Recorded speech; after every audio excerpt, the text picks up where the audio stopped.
messieurs les chefs coutumiers et religieux, mesdames et messieurs les responsables des structures sanitaires, chers invités, chers collègues, bonjour et bienvenue à toutes et à tous. C'est avec un grand plaisir que la mairie de Yoff vous accueille à l'occasion de cette cérémonie de remise de matériels médicaux. À travers cette initiative, la municipalité réaffirme son engagement à soutenir les structures sanitaires et à contribuer à l'amélioration de la prise en charge des populations. Toutefois, ce dont le matériel médical est composé de 20 tensiomètres électriques, 5 nébulizateurs, 3 pèses personnes professionnelles, 3 pèses bébés électroniques, 2 chariots de soins, une lampe d'examen, 4 plateaux de soins en acier, un lit d'hôpital métallique, 2 tables d'examen avec dossier réglable, 2 tables d'examen gynécologique, 18 boîtes à pansement, 15 boîtes d'accouchement, 5 stérilisateurs électriques, 3 escabeaux et un ostéoscope. Nous vous remercions chaleureusement pour votre présence et votre mobilisation et vous souhaitons une excellente cérémonie. Merci. ñu ngi leen di nuyu dina jox seen wàccuwaay di leen masawu coono naaj bi tàng na te yite yi bëri na tey nag bés bu am solo ci mairie bu Yoff ñu daje fii di joxe jumtukaay yi nga xamante ne moo jëm ci poste ak centre de santé yi jëf ji nag day firndeel ni monsieur le maire Seydina Issa Laye Samb jàpp na ni wér-gu-yaram bu askan wi benn la ci ay itam bi gën a am solo ngir yokk dooleel suñu bërëbu fajukaay yi ak liggéeykat yi ngir ñu am jumtukaay yu mucc ayib ba askan wi mën ci jariñu liggéey bi nag du fi yam mairie bu Yoff dina continuer di liggéey ak yéen ngir yombal paj mi ndax wér-gu-yaram askan wi moo jiitu lépp monsieur le maire ñun ñi ànd ak yow ci liggéey bi xam nañ sa yéene ci Yoff dañuy ñaanal yàlla na suñu borom mottali yéene incha allah jërë ngeen jëf. di jiital nuyoo bi muy kilifa bi muy monsieur le maire muy le premier magistrat de la ville de Yoff maa ngi lay nuyu di lay sant au nom de docteur Abdou Karim Diop. di nuyu aussi le représentant du sous-préfet des Almadies di nuyu aussi tamit tous les infirmiers chefs de poste yu fi toog maa ngi leen di nuyu ak seen CDS yëpp maa ngi leen di nuyu di leen di sant surtout Abdou Karim Diop médecin chef les adjoints au maire maa ngi leen di nuyu mon ami Ndiaye vraiment merci encore pour tout les conseils yi ngay produire au niveau du centre de santé on a tout vu on te remercie. di nuyu aussi les conseils municipaux Absatou maa ngi leen di nuyu di leen di ziar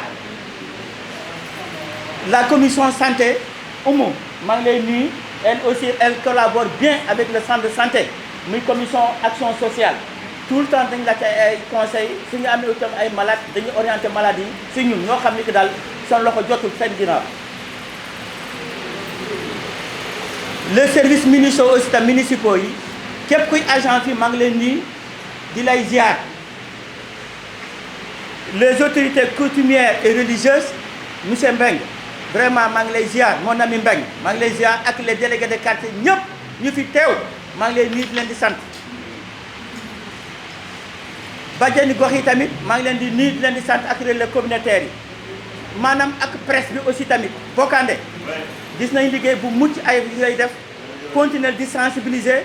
pour tous les biens yoo xam ne que monsieur le maire mu ngi koy def c'est un droit le plus absolu il faut le faire la presse doit donner de bonnes informations donc population bi Yoff yëpp ñu ngi leen di nuyu surtout docteur Abdou Karim Diop ce que je peux dire encore on dit que la répétition est pédagogique le maire a encore frappé il a encore frappé il a encore frappé. Je ne fais pas la politique mais aussi tamit kenn mënu ma tey lu may wax ma wax ko lii lu ñu gis la jaxarat donc il a encore frappé donc il est en train de faire de bonnes actions au niveau de la santé ku ko nangu ak ku ko nangul yëpp loolu moo am donc lu ma mën wax rek mooy surtout docteur Abdou Karim Diop mu ngi lay sant encore une valeur de 14 millions et quelques presque 15 millions ku ko joxe aussi tamit dañ ko war sargal remercier ko on te remercie au nom de tout le personnel du centre de santé Philippe Senghor et des postes de santé lu ma xam daal mooy fu mu nekk diggante poste de santé ak centre de santé yi li nga fi def ce matériel aussi tamit le plateau technique élevé jóg na. Tu l'as fait non seulement pour Yoff mais tu as fait ça pour tout le Sénégal parce que Philippe Senghor maladie fu nekk la ñu jógee. Tu as sauvé beaucoup de vies humaines avec le matériel que tu as donné même les asthmatiques aussi tamit am na ñoo xam ni que suñu sonnee aussi tamit matériel yu mu jeexee moom la ñu def aspirateur yi moom la ñuy def pour te faire il y a beaucoup d'asthmatiques au niveau de notre zone de responsabilité. Ce matériel du montagne qui a sauvé beaucoup de vies humaines par rapport à ça. bu ma fa jógee aussi tamit lu may wax rek mooy le matériel yi nga joxe yëpp ça y est en bonne échéance ñu koy suivre. Il y a un suivi régulier parce que le médecin chef aussi tamit dafa gëm matériel dafa gëm malade. bu ma fa jógee aussi tamit je dirais docteur lu ma wax mooy kii lu mu def en matière de santé les 4 communes d'arrondissement yi yëpp ñeenti maires yi yëpp yu fi nekk yëpp il est le premier en matière de santé que je dis que loolu moo am il est le premier sur en matériel et en médicaments. Renouvellement comité de santé yëpp on a fait tous les postes ba renouvelle nañ le district fu ma dem suñu def bilan Samba est témoin damay ne cité leen le maire ce que le maire a donné en équipement et en médicaments pour population bi xam ni que le maire a travaillé en matière de santé. Je l'ai imposé dans mon rapport dans le PV tous les PV yoo xam ne que postes yi la ak centre de santé yëpp bind naa ko foofu aussi tamit j'ai fait des remarques. te mu ngi si sous-préfet inchallah dina ko signer su ko signer itam PV yëpp di nga si am exemplaire pour te dire que ce que j'ai mentionné là-bas je l'ai mentionné à cause de ta volonté à cause aussi tamit ce dynamisme à cause aussi tamit coftel boo am si santé. On te remercie beaucoup le centre de santé Philippe Senghor et tous les postes confondus te remercie beaucoup loolu laa amoon lu may wax di lay sant di lay remercier tu as sauvé beaucoup de vies humaines que Dieu te bénisse. Que Dieu bénisse ta population yàlla na leen nga am ndam yàlla na leen ci kanam merci encore. mbooloo bi nga xam ne ñoo fi teew yëpp ku ci nekk ci turam ak santam ma koy commencer ci monsieur le maire de la commune de Yoff ak adjoint au maire di nuyu le représentant du sous-préfet di nuyu aussi autorités yi nga xamante ne ñoo fi toog yëpp ku ci nekk ci turam ak santam. Je crois que kaddu gi du gudd parce que yàgg nañ fee toog wax dëgg yàlla di recevoir fii ay matériel monsieur le maire nag comme li may wax rek bi mu doog a commencé la ko commencé ci personnel de santé bi la ko commencé na poste bu nekk am na koo xamante ne ni jëlal na la ko sur le plan ressources humaines ñu ne deetawaay mu ñoo fekk fii fonds de dotation en médicament ñun ñëpp dañ daan jot médicament mais xam nañ ban valeur lañ doon jot ak actuellement ban valeur la ñuy jot ku ci nekk 2 millions 500 amul benn poste de santé boo xamante ne nii yaa ngi koy jot ñu ne deetawaay mu ñëw indi ay matériel bi aussi macha allah ñun nit ñëpp bu fekkonte ne ku nekk loo liggéey rek soo paree yaa ngi jëndaat ay tensiomètres yu yàqu wala yaa ngi jënd ay kii parce que ñëpp xam nañ ne santé moom matériel moom dafay yàqu à chaque fois da nga koy bëgg di renouveler. tonton Diatta li mu wax léegi dama koy dëggal rek ñun ICP yi dañoo am association boo xam ne nationale la Sénégal yëpp ICP yi ñu ngi ci. ñu am association boo xamante ne fii ci biir région de Dakar aussi ñëpp a ngi ci mais ñun ñëpp dañ ñuy ñee dañu naan waaye yéen seen maire bu leen mayee du ngeen ñu ci compal tuuti ngeen may ñu wax dëgg yàlla ñun xam nañ li nga xam ne ñu ngi koy jot kon dañ ko ciy félicité bu baax a baax li ko tonton Diatta waxee rek def nañu renouvellement CDS yi ci poste yëpp poste bu ngeen dem rek war fekk ngeen fa changement boobu xam nañ lan moo ko waral parce que bu fekkonte ne loo liggéey rek ay ticket nga am ay ticket rek moo fay dugg ticket yooyu bu fekkonte ne soo paree yaa ngi koy fay jee facture wala yaa ngi koy fayee personnel ba wala yaa ngi toll foo tout temps ngay jënd ay matériel daanaka dañuy fekk sa kees maanaam ay turu moo fay nekk mais sant yàlla ba nga xamante ne nii poste de santé boo dem tey jii di nga fekk ne am na changement am na amélioration léegi li ci des nag ci ñun ñii la des ñun ñi nga xam ne ñooy personnel de santé war nañ def tout ba nga xam ne personnel malade yi nga xam ne ñoo fay faju ñu gis seen bopp ci biir poste de santé yi ak ci biir centre de santé bi nañ def ba nga xamante ne nii lépp lu ñu soxla moo xam ci wàllum garab la parce que buñu ne personnel qualifié rek poste boo dem ka nga fay fekk personnel qualifié la boo fajee malade fekk matériel ba nga koy fajee am na ci biir poste bi fekk médicament ya nga koy bindal aussi daf koy jënd ci biir hôpital bi yaakaar naa ne loolu yëpp mooy jege si faj bi ci koñ boo munti dem kon nag monsieur le maire dañ lay gërëm di la sant di wax liggéey bi ci ñun la des rek léegi li ñu war ñun en tant que chef de poste ku ci nekk sa wàll di nga ko def jërë ngeen jëf merci beaucoup a'uuzu billahi mina shaytaani rajiim bismillahi rahmaani rahiim la hawla wala quwwata illa billahi aliyul azim. Assalamu aleykum wa rahmatullah. ñu ngi nuyu monsieur le maire, di nuyu le représentant du sous-préfet, nuyu également le représentant du médecin-chef, nuyu sunu kilifa coutumière yi, teg ko ci loxo sama maam, sama papa, sama copain saltige Oumar Mbeng. Di nuyu ayima yi nga xam ne ñu ngi suñu biir, teg ko ci loxo le président imam Ibrahima Bass Muxaddam, di la ñaanal ci yan bi la sa nawle yi yan démb yàlla na yàlla jàppale la ci. di nuyu délégué de quartier yi nga xam ne yëpp teew nañ fi, waaye aussi di nuyu les adjoints et les conseils municipaux, ñoom ñëpp ñu ngi leen di nuyu di leen ziar.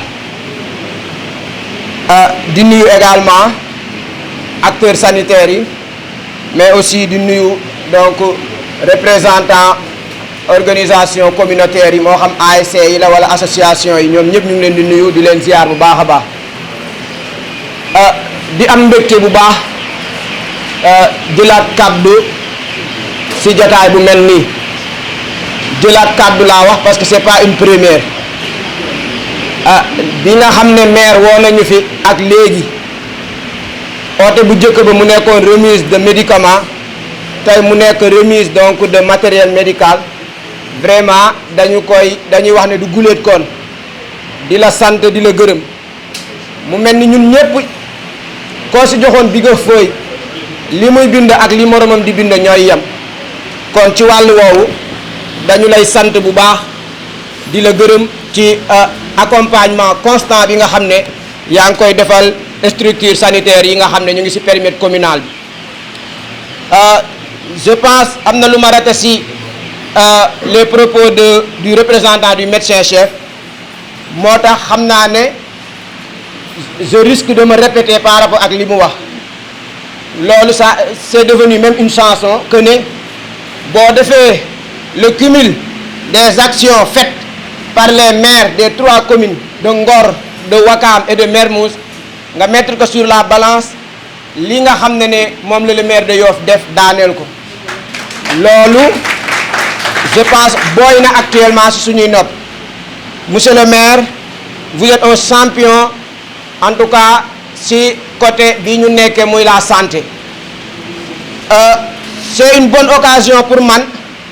ma répondre benn interpellation boo xam ne xaw ma ci yow lañ ko jëmale walla ci ñun, muy yaa ngi def lu mel ni boobu ak léegi gisuñu kooku ne gisul lu mu wàññee walla lu mu jariñee communauté bi nga xam ne yaa leen administré. ma wax ne peut-être il parle des prix, mais monsieur le maire fii laa taxaw télé moom a kii bépp prestation bu am Philippe Senghor ku mu neex demal ci beneen structure nga laajte foofu prestation bi ñaata la lay dikkee ak Philippe Senghor ñaata lay dikk. fexe nañ ba en tout cas effort yi ngay def tax na tey jii nii amul benn structure sanitaire boo xam ne ñooñu gën a néewle lu ñuy defee benn prestation boo xam ne ñoo ko yamaal. Et ce n'est pas le plus important, mais l'accessibilité des soins nga xam ne loolu dañu ciy jaaj saa su ne loolu moo ci ëpp solo. mooy li nga xam ne da nga doon jéggi Yoff xëy na pour dem uti ji ko au centre ville, tey jii nii loolu la matériel médical yi di jariñ nga mën a oser bu relèvement plateau technique bu amee rek di nga mën a ut ay prestataires ay yenn spécialités yi ñuy ñëw. kon kooku jàppane ticket bi wàññeekuwul fàtte na ne da daan jël taxi pour dem Le Dantec wala mu dem Fann wala mu dem Principal wala mu dem Abbas Ndao, et que matériel bi ñu jox tey tax na léegi du demati foofu. mais ak matériel bii nii dinañu permettre prise en charge bi monsieur le maire. loolu su gënee yomb ci ñun c'est parce que aussi ñu ngi jot de manière constante donc ay médicaments ak du matériel. Merci monsieur le maire, merci encore. mais toujours ci li mu ci liñ koy kii au-delà de parler donc évacuation yi nga xamante ne bu ñu ñàkkoon matériel bi doon na am te loolu ak matériel bi tax léegi évacuation yi wàññeeku na bu baax a baax, mais aussi temps d'attente bi tey ji ba léegi ñu ngi koy kaas kenn mënul ñëw Philippe donc def fa 5 minutes rek génnaat fil ba léegi mu ngi am mais ku ko comparé ak avant ak léegi nga xam ne vraiment réduire nañ les délais d'attente des patients loolu aussi lii moo ñu permettre ñu mën ko def jërëjëf monsieur le maire. monsieur le maire loolu aussi bokk na si lii tax tey jii nii dafa am nu ñu tëgg CDS bi CDS état moo ko taxawal état dafa jël hôpitaux yi mu nawee fa ay directeur ñu yore seen cëggal guy di doxale ni nga xam ne noonu lañ yaakaar ne moo gën si ñoom mais bu dee centre de santé yi poste de santé yi état ni mu ko tëggee mooy dafay nommer un responsable sanitaire muy le médecin chef wala ICP yi si poste de santé yi à côté de lui mu ne les communautés choisissez au sein de vous ñi leen doy ñu toogal leen fa ensemble ñi kii nekk le responsable sanitaire communauté yi CDS yi gérer la gestion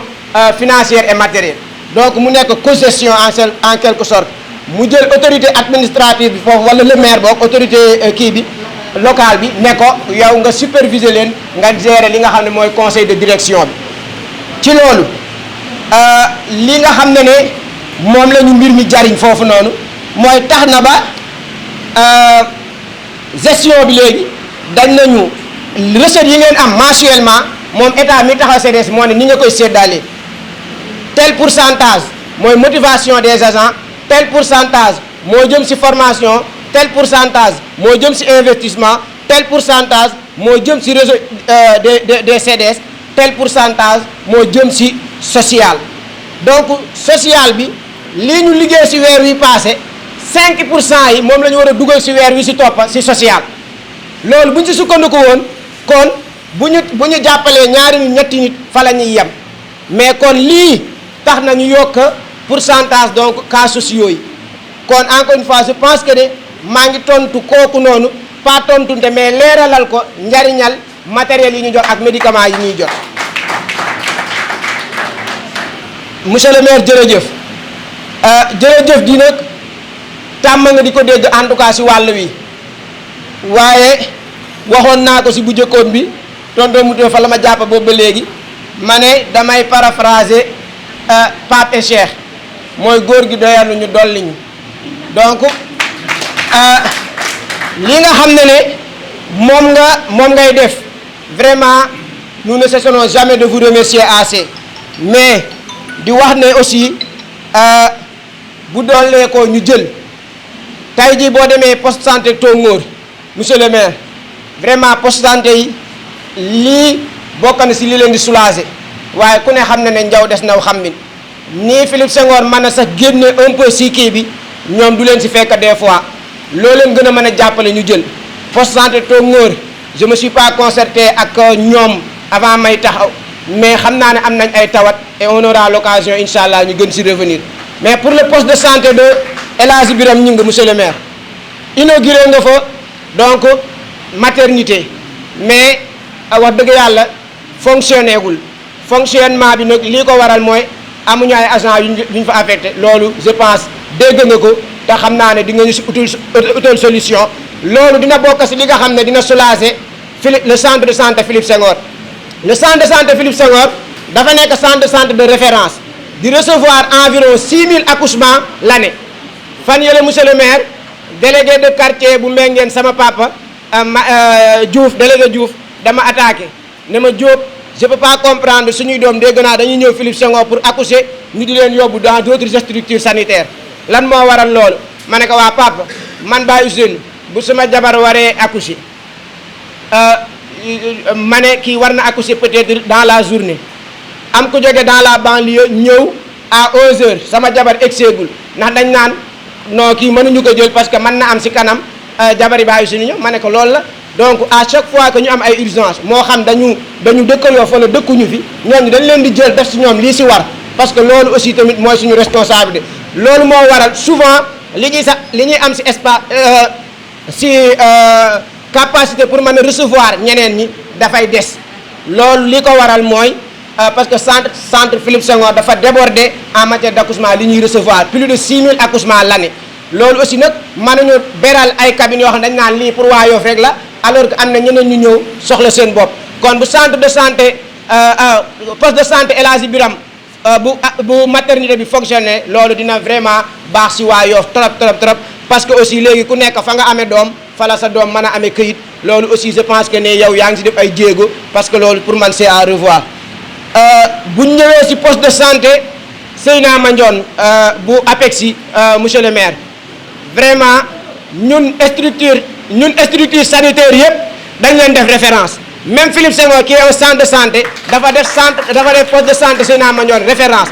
pourquoi ñu nekk référence foofu laay defee appel à tout le monde parce que foofu le quartier wala ñi nga xam ne ñoom la structure sanitaire bi concerné dañu impliqué wu à travers seen ay vieux seen ay jeunes mais aussi ñu fekk fa aussi tamit ICP bu nekk à l'écoute ak benn CDS bu dynamique bu nekk aussi à l'écoute loolu mooy seen secret kon ñoom ñu ngi leen di féliciter devant l'autorité ñu ngi leen di féliciter bu baax a baax waaye aussi di wax ne foofu aussi tamit loo leen gën a mën a jàppale ñu jël parce que ñooy suñuy référence actuellement mais pour le poste de santé bu jàmmalaay monsieur le maire boo demee à jàmmalaay am nga fa yéene ba bindoon nga le médecin chef pour demander ko donc loolu la yéene boobu lu ko mottali ñu jël bâtiment yi aussi defoon nga si ay jéego am yoo si change donc bu ñu leen gënee mën a jàppale si bâtisse bi mais aussi accompagner si matériel ñu jël loolu mooy li nga xam ne bëggoon naa ko wax si structure sanitaire yi monsieur le maire mais c'est une bonne occasion pour man monsieur le maire ma invité sama mbooleem naataango yi nekk CDS yi parce que ñun au niveau de Philippe Senghor manoon nañ ne am nañu possibilité bu suñuy agent feebaree ñu jël leen noonu rek mais on y gagne rien et puis dañuy génne marge de pourcentage bi ñu war a jël si cas sociaux yi moo tax ñoom ñëpp ñu utal leen ay carte si mutuelle yi nga xam ne état teg na ko fi agréé leen donc loolu aussi maa ngi si invité yeneen CDS yi mais aussi monsieur le maire di si invité les agents de la mairie il ne se passe pas un jour te du am ku ñëw ne ñu il vient à votre nom et que bu boobaa yow quand votre nom est impliqué rek on prend en charge donc ñoom aussi laaj na même bu leen ko maire c'est-à-dire information foofu la même bu leen ko maire utalul war na bu weer deewee ñu jël seen 3500 dem ut carte am na loo xamante ne kenn du si xaar ñëpp donc mais nag ñu ngi gëm rek di bind bu ñu nañ monsieur le maire daal en tout cas comme monsieur le maire mooy le champion des médicaments champion du matériel donc ku mu ñu envoyé on est obligé de le prendre donc ñu lay sant bu baax di la mais aussi monsieur le maire c'est une occasion aussi vraiment je sais pas si c'est le milieu mais aussi dama nekk di dund lu metti parce que sama ay agents ils se sont réunis ñu ñëw ba si man ne ma Diop le CDS amoo leen maxaam ak loo xam ne ñun ñoo ko liggéey ngeen di ko baale loolu aussi je pense que ne di nga ma si dimbali à la recherche de cette solution là parce que ñu ngi dégg ñoom ñu wax ne mutuelle bi leen amel 44 millions dañ leen ko bëgg a baal te man liggéeyuma ko moom ma xaalis ba di leen ko baal donc ñu ñëw attaqué ma si xam naa di nga ma si trouver une solution fii may daanelee mooy santaat ñëpp inviter les populations parce que bu ñu adhéré massivement si mutuelle yi dinañu dimbali bu baax a baax ba nga xam ne suñu pourcentage yi ñuy jël si wàllu social dinañ ko mën respecter waaye aussi dina permettre population yi mën a di faju dignement loolu ñu ngi invité ñëpp à ce que ñu dem adhérer massivement si mutuelle yi allahumma salli ala sayyidina muhammadin wa sallam. jërëjëf. Monsieur le maire de Yoff di ci teg le représentant du médecin-chef du district Philippe Senghor di ci teg autorité religieuse coutumière yi fi nekk ma jiital si monsieur Omar Mbaye di ci teg ICP yi ak téléspectateurs yi ñu nag suñu teewaayu tey teewaayu seede la di teewaayu ngërmaate ñaan su ma kàddu maa ngi yëg si kàddu Fere Yoff daanaka Fere Yoff ñu représenté Yoff président bi maam Saliou Mbengue waroon fi teew mais ci liggéey bi bare yu ne ñu ngi pël di installé yeneen ngir ñu ngi précisément di liggéey si commission de gestion ñu taxal en même temps commission santé et sociale ñu El Hadj Malick Diouf bii moo ko jiite ñu wax ci kàddoo donc maa ngi wax ci kàddu Yoff ci kàddu Fere Yoff ci kàddu maam Saliou Mbengue ak El Hadj Malick Diouf kàddu bi la di seede jëf bu rëy yi monsieur le maire def nii di def lool bu ñu ci bëggee Yoff gépp ci bëgg di ko ñaanal lépp mbiri santé la yàlla yokk wéram mbiri social la yàlla yokk kantanam ba mu gën a yi gën a jëm kanam képp ku fi teew yàlla yokk sa xéwal yokk sa wér yokk sa man tàmm ñu nag wax ni si mbooloo moo tax foog ñu gàttal ci loolu rek quoi yàlla def. jërëjëf tonton Alaaji baykat bi am na solo yàlla nangu ñaan bu jox kàddu gi tonton. أعوذ بالله من الشيطان الرجيم بسم الله الرحمن الرحيم الحمد لله رب العالمين الرحمن الرحيم مالك يوم الدين إياك نعبد وإياك نستعين اهدنا الصراط المستقيم صراط الذين أنعمت عليهم غير المغضوب عليهم ولا الضالين آمين الله أكبر الله أكبر الله أكبر الحمد لله رب العالمين الحمد لله رب العالمين asalaamaaleykum wa rahmatullahi taala wa barakaatuhu ñu ngi yéegi kàddu tàmbalee ko sant suñu borom ci xéewal yi mu ñu defal di ko ñaan mu defal ñu taysiir tawfiq fathu ak najaat di ko sant ci li mu ñu may ak wér ak kàntan dañuy ñëw fekk cérémonie bu am solo bi di ko tàmbalee yëkki nuyoo bu sell bu tedd di ko toog ci loxo le premier magistrat de la ville de Yoff Seydina Issa Laye Samb sëriñ bi di ko ziar di yëkki nuyoo bu tedd bu sell di ko teg ci loxom mu tegal ñu ko ci loxo Seydi Mouhamadul Amin xalif général des Layènes mu wàcceel ñu ko ci imam Mouhamed Ndoye muy imam ratib bu Yoff mu wàcceel ñu ko ci conseiller municipal am mais wàññil ñu ko ci bureau municipal am mais tegal ñu ko ci adjoint au maire yi fi nekk muy ñaari doyen yu tedd yi ak seeni rak muy doyen Fall ak honorable Cheikh Ndiaye mag du yàlla nag waaye mat na bàyyi ci réew taxaw bi ñu taxaw di encadrer équipe municipale di leen conseil yàlla na leen ko yàlla fay ñu sant yàlla bu baax ndëkk ñëw fii kaddu gi mënoon na ñàkk Malick Diouf bi nga xamante ne ci frais yow 62 66 la bokk di président commission santé et sociale action sociale ak El Hadj bi doon wax léegi mënoon nañu yóbbaale géew parce que ñoom la Yoff dénk la gestion du village au quotidien ci fànn yëpp ñu tàmbali bu jekk bu sell yàlla dañu àggalee ci seen sago te li ñu yéene Yoff ñu yéene leen ko yàlla mat day gàtt parce que salle bi dafa tàng waa faale nii ñu ngi bëgg a sonn di nuyu le représentant de monsieur le sous-préfet des Almadies monsieur Fall di nuyu le représentant du docteur Diop Diatta l'infatigable di nuyu ICP yi fi teew yépp di nuyu bàjjenu gox yi di nuyu délégué de quartier yi mais di nuyu particulièrement sama copain muy secrétaire exécutif CDS bi Baye Ousseynou Diop non seulement il est venu en retard mais il a fait d'une pierre 100 coups mais c'est bien loolu fulla la mais nag tey jii ñun boo gisee mënuñu toog lu maire oote ñu ñëw fekke démb fekke tey moo ko waral li ñu wax fii dal na suñu xel centre de santé Philippe Maguilène Senghor docteur Diop bi xamante ne moo jiite district bi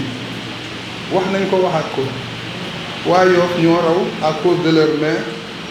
ci domaine santé kenn mënu leen dal loolu ñu sant ci monsieur le maire man de dama wax ne ab maire moo la yaay mais moom Baye Seydi yaay ju am lu ëpp juróom wala juróom-ñaari ween la mais ñetti ween yi ëpp li muy nàmpale mooy santé mooy éducation mooy environnement te yooyu nag bu amul dara du am monsieur le maire fii teew nañ fi teewaat fi teew fi ba teew fi tey ngay joxe 14 millions wala 15 de matériel médical c'est un record centre Philippe Maguilène Senghor bii bi mu nekkee ab maternité centre ba ndaw fi la ñu fekk ñu di ko améliorer ba capacité am fi mu ne nii mais waa Yoff nañu muñ njëkk maam Seydina Limamou moo ñaanoon ne yaatal leen saxeet yi malade yi ñiy jóge si biti nañ leen prioriser waa Yoff ñu xaar ñaan gi dafa nangu mais nag fi may daaneele mooy monsieur le maire ñu ngi lay sant di la gërëm am na engagement yu bari yoo jëloon bi ngay wut maire bi mën nañ wax ne lu bëree bari remplir nga ko te lépp mu ngi tegu si njub ak transparence ak clarté ak dëgg loolu moo tax ñuy sawar ñëw fii di leen accompagner waaye Yoff nag ci turu Jaraaf Seydi Gueye ak képp ku takka ndombal tànk frais Yoff yi ko représenté ñëpp chambre yi mag ñi jàmbur yi ak ñëpp ñu ngi lay wax jërëjëf jaraboot fi may wax nag mooy mais indi na matériel indi na ay médicaments mu ngiy daw mu ngiy ñëw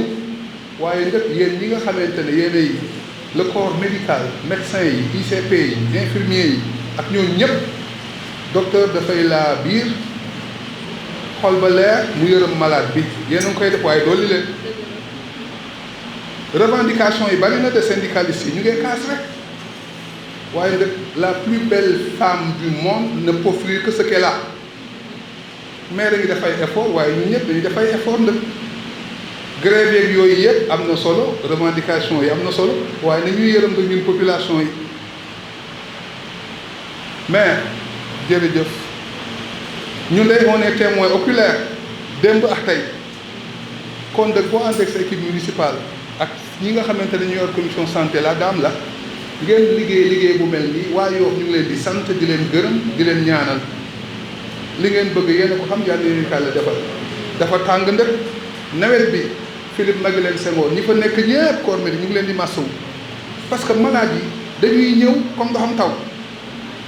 ku gis tàngaay bi ni mu mel gis pal bi fiy jëm gis hivernage bi gis li fi xew mais merci beaucoup jërë ngeen jëf waaye nag matériel bi maire indi mais am matériel ay dépificateur ay machin yuy peser bébé ay asthmatique mais bu ngeen amul matériel bu ngeen liggéey kon maire dafa dóoraat fi muy méttee jërëjëf. ñu ngi nuyu ñëpp seen tur ak seen sant di leen baal wax di leen baal wax di leen ñaanal jàmm di ko ñaan suñu bopp di commencé waxtaan bi rek ci gërëm bu baax a baax monsieur le maire parce que li nga xamee ne daf ko def fii actuellement nii muy loo xamante ne comme ni ko Baye Moussa waxee day tax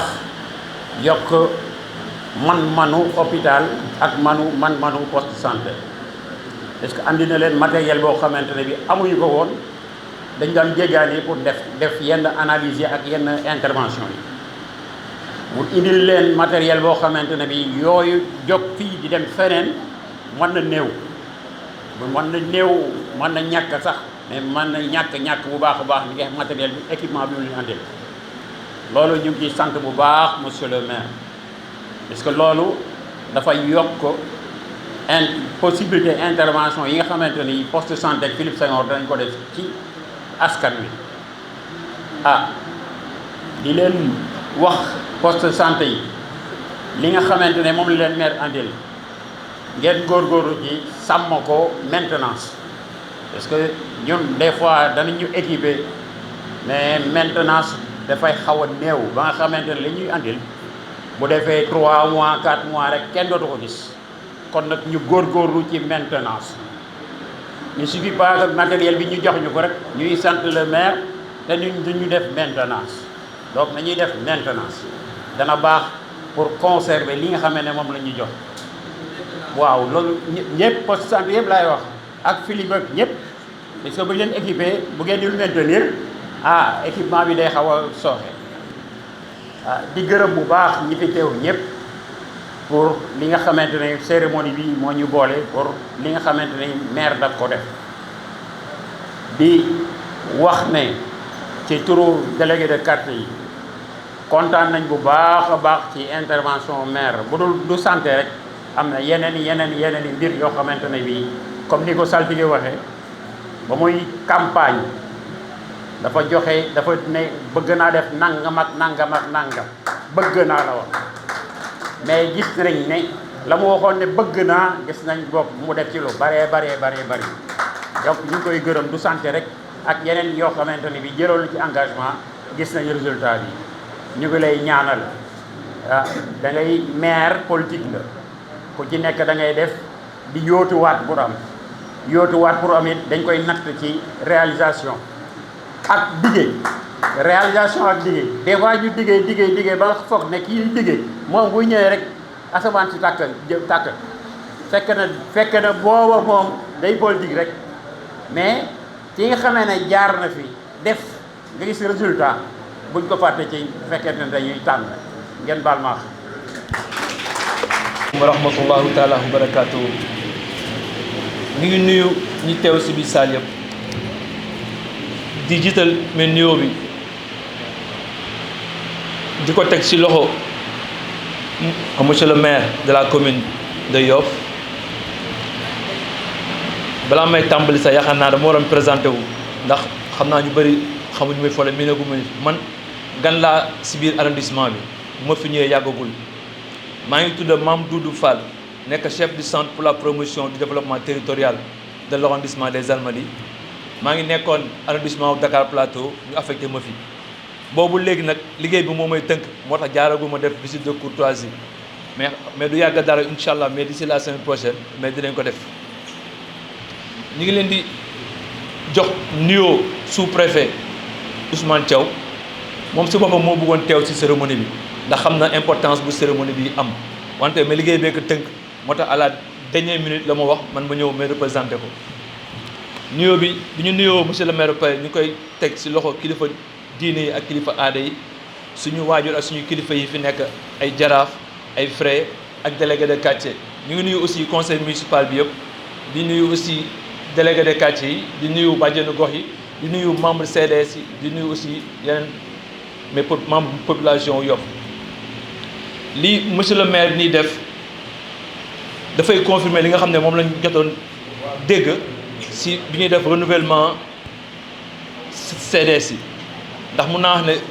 renouvellement CDS yi ñu si def yëpp xëy na su ma siy wutee benn laa si wutee te dama amoon grippe moo tax ñëw ma si woon mais foo dem si Yoff dañuy saluer liggéeyu maire dañ naan maire bi dina leen appuyer en médicaments à hauteur de 2,5 millions di leen attribuer aussi ay matériel loolu dafa bokk ci compétence transfert yi nga xam ne nguur gi moom la dénk maire yi même lu ci mel ni éducation santé environnement sport ak yeneen kon maire bi li muy def nii wareefam la ndax dafa bëgg a population prise en charge sanitaire bi mu gën a ñoŋ mu bëgg aussi képp ku fi feebar doo fi mais jéggaane commune bi ngay dem ci feneen kon loolu ñu ko ci gërëm di ko ci encourager beneen bi aussi mooy gis nañu aussi mais population yi ñu taxawoo ci santé bi au niveau de Yoff dañ leen di gën a ñaaxaat rek pour ñu gën ci jàpp muy délégué de quartier yi muy aussi mais population bi ndax centre de santé bi ak poste de santé bi santé de proximité la kon gën a jege gën a yey waroo jéggi poste de santé naan yaa ngi dem centre bi alors que li ngay wuti centre bi poste bi mën na la ko defaral poste bi nag bu fekkee mënul la ko defal lañ lay soog a référé nga dem ci centre bi parce que lii par comme escalier la rek bopp bi metti wala ay yu ndaw demal ci poste bi su ko mënee faj mu faj ko day tax centre bi dina mun à désengorger dina permettre aussi poste bi mu am activité am recette ndax poste bi lépp lu mu am day delluwaat ci askan bi ndax comme li ñuy wax ne poste de santé wala centre de santé teguñu ko fii pour mu def bénéfice dañ ko fi teg pour mu jël en charge santé bi population yi. ñu ngi gërëm aussi CDS yi ndax gis nañu seen taxawaay ndax dem nañ ci yenn CDS yoo xam ne ñi ñu fa tegoon ñëpp li taxoon ñu teg leen fa mbëttalewuñu ko benn nit wala ñaar après ñoo koy continuer di ko yor kon ñi nga xam ne ñoo fi teew surtout ak président réseau bi ngeen taxawul ci loolu bu baax parce que lu ñeenti nit war a def bu benn nit def ko dafay metti kon ngeen fee ci loolu. monsieur le maire maa ngi dégg sànq président réseau bi di ko wax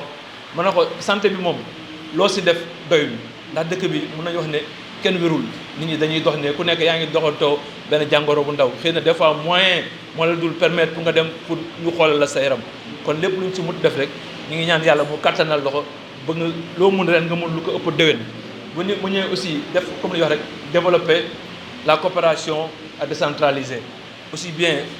maire bi aussi bien aussi CDS bi bu ñu amee ay partenaires wala ay connaissances ay relations ñu war leen mun jàppale pour ngeen mun yokk poste bi en dotation de matériel wala ay médicaments loolu daal la ñu xamoon ne la ñu refee wax ne bu ñu ñëwee nañ ko mais jàllale au niveau du maire ainsi que le conseil municipal ñu ngi leen si féliciter parce que comme li nga wax am na yàgg nañ dem si ay remise mais montant bi te remise sax mais lu si ëpp ay médicaments la ñuy joxe wala ay petit matériel mais matériel boo xam ne c'est à valeur de 14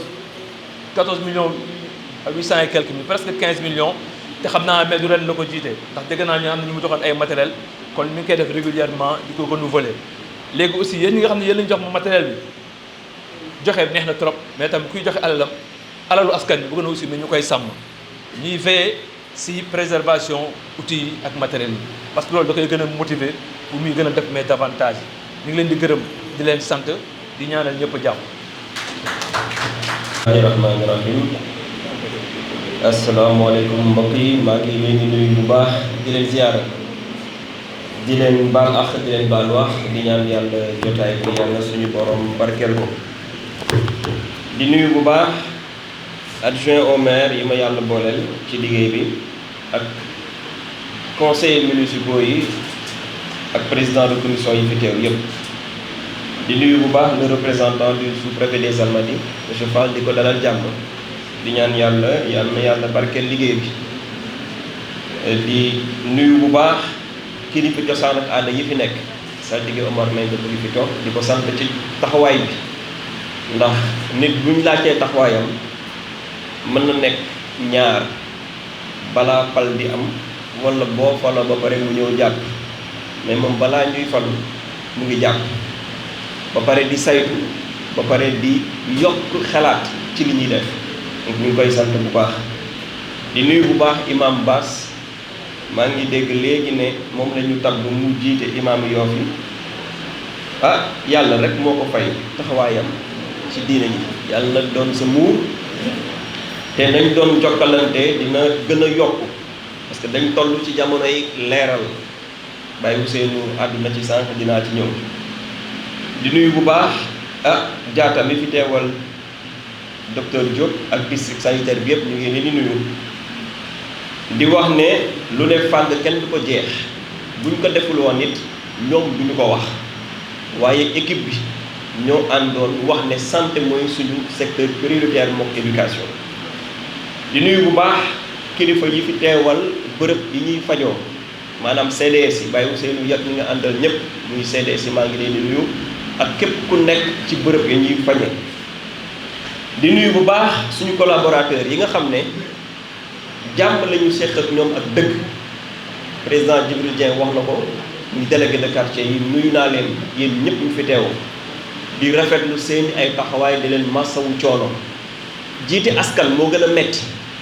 waaye ngal la bi ngeen xamee ne jàmm yàlla képp la ñu ngi leen di sant di leen ñaanal gudd fan ak wér ak collaboration bi ñuy def yàlla gën ko barkeel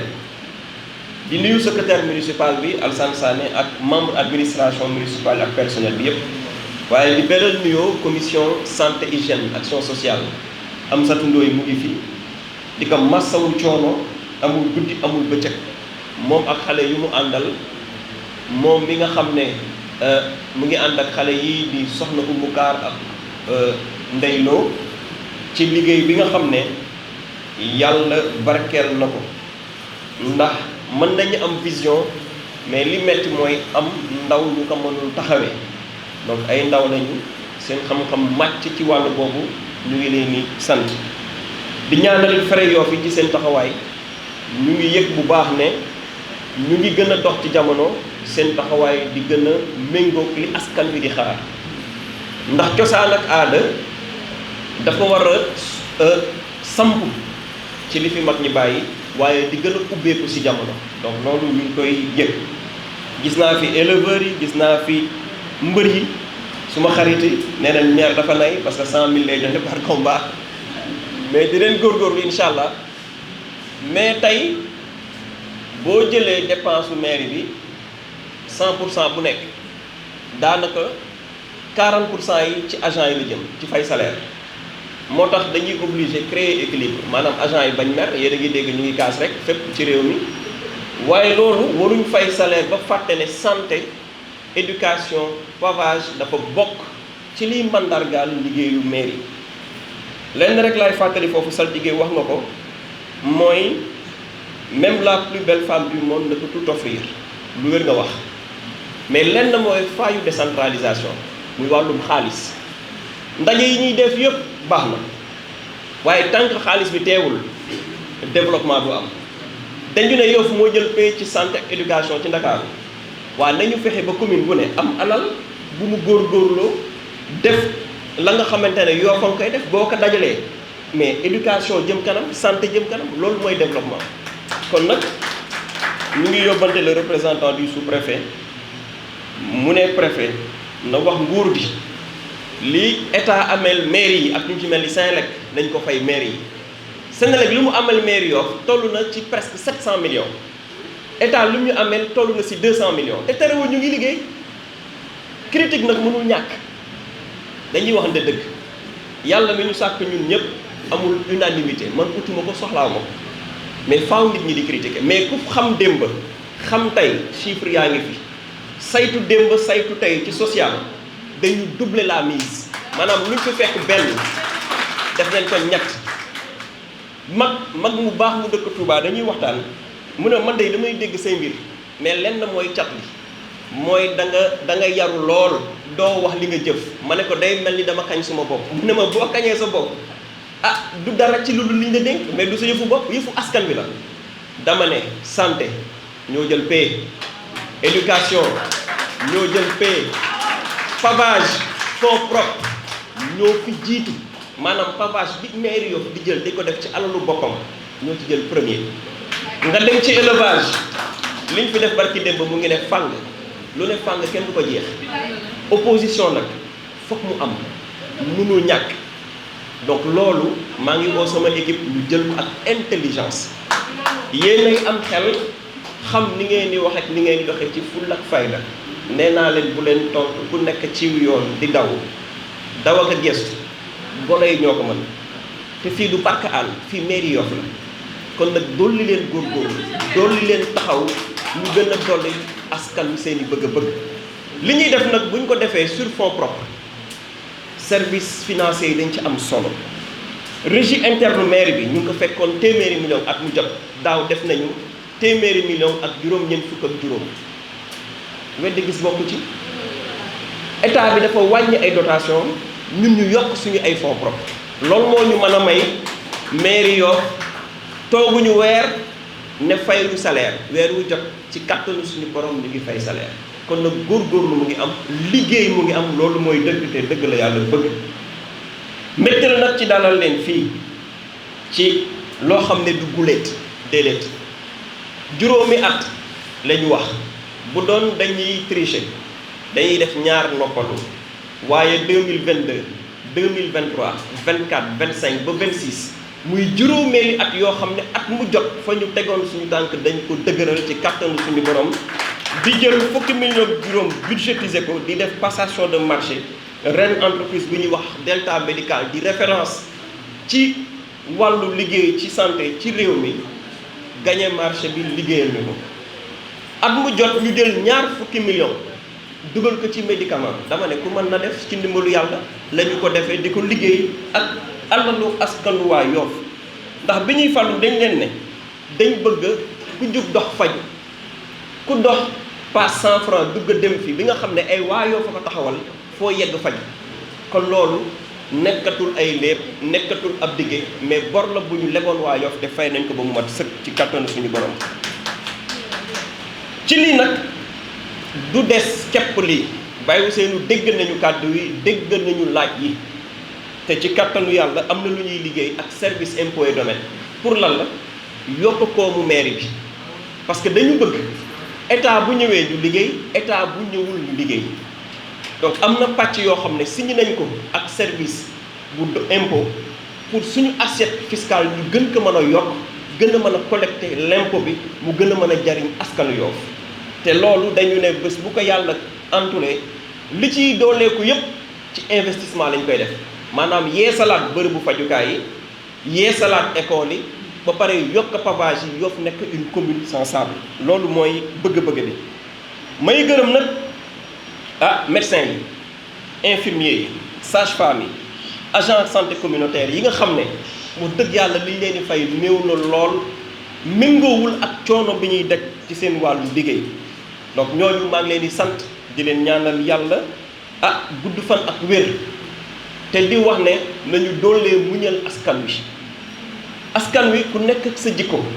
ku nekk ak ni nga yaroo boo ñëwee ci fitna ngay nekk ndax bëñ buy metti képp doy na coono àdduna kon nag nañu gën a góorgóorlu gën a bàyyi xel askan wi mooy li may wax agent yi bu leen saaga bu leen dóor bu leen tontu parce que ku jiitu dégg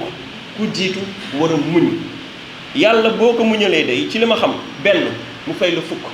kon nag ñun ñi nekk ci service public nañu delloo muñal askan wi bëgg-bëgg bi nag jot nañ ci dox tóngóor bu dul woon ngànt tey rasé nañu poste de santé bi du ma duggaat ci histoire quai de pêche bi mais coopération décentralisée demoon nañ ba am ci milliards ak juróom ñetti téeméeri millions boo xam ne dafa waroon jëm ci napp gi te loolu daf ci bokkoon ñu toj poste de santé bu tóngóor def ko bu mucc ayib rencontré nañu ministre de la pêche yi fi nekk depuis 2024 ba 2025 début 2026 mais kuñ ko ci wax da ngay naan waaw góore waa Yoff waaye lenn moo ñu ko tey def signature état du Sénégal man li ma mën mooy tukki uti waaye am na loo xam ne pêche du domaine u maire donc faaw état bi jàpp ci donc ñu ngi laaj état bi mu gën a déglu maire yi ñun ñuy góorgóorlu di tukki di uti bu ñëwee ñu mën ñu yombalal alal jooju war a dugg ci réew mi poste santé bu jàmmalaay dëgg la mu ngi toll ci état bu doy waar loolu ñëpp xam nañ ko bind nañu ay kuréel ci wàllu RSE mais dëkk bi fan yi mbay la sant koo ci bind rek mu ne la maa ngi traversé tolof yoo xam ne xaw na doy waar mais ñu ngi góorgóorlu di seetaat ay bunt yoo xam ne mbébét bi mooy balaa mandat bee jeex ñu teg fi lu dëgër loo xam ne bërëbu fajukaay yooyu dinañ ko mën a yeesal ba mu mucc ayib. Ouest Foire jamono ji ñu weesu def nañu benn projet de lotissement ak benn privé am nañ fa 611 mètres carrés ma ne ko lii Seyna Issa moomu ko nañ ko def ci turu Yoff commune Yoff moom ko